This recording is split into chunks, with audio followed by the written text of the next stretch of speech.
हमारे राष्ट्र के एक बहुत बड़े संत हुए जो बहुत ही अल्प काल में जिन्होंने अपनी आयु को संपूर्ण कर दिया, स्वामी विवेकानंद सरस्वती जी महाराज। जब वह पाश्चात्य की धरती शिकागो में गए, शिकागो में जब गए, उनकी एक लेखनी में पढ़ रहा था, शिकागो जब गए वो शाम को भ्रमण के लिए निकले थे,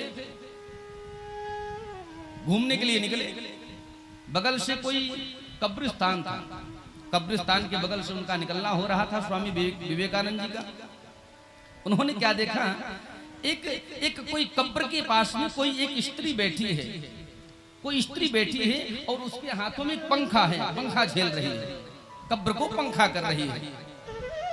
विवेकानंद जी तो धन्य हो गए, आकर के उस स्त्री से कहते, देवी मैं तुमको प्रणाम करता हूं।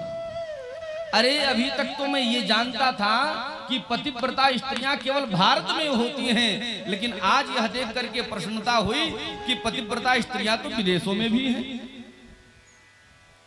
ये क्या कर रही हो? उस स्त्री ने कहा, सुनो मैं कोई पतिव्रता स्त्री नहीं हूं। तो अरे देवी तुम्हारा पति मर गया, कब्र में दफना दिया गया है, इसके बाद में तुम पंखा झेल रही हो, ये पतिव्रता स्त्री के लक्षण नहीं है तो क्या है? उस स्त्री ने पता है क्या जवाब दिया?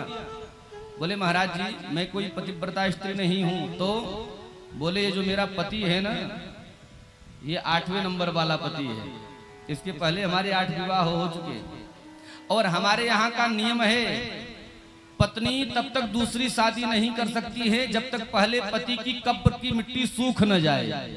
तो मैं तो पंखा चला रही हूं, जल्दी से मिट्टी सूखे दूसरा विवाह करूं। बोलो राधे राधे। तो ये तो भैया ये पाश्चात्य की सभ्यता है, अपने यहाँ की तो सभ्यता अलग ही है।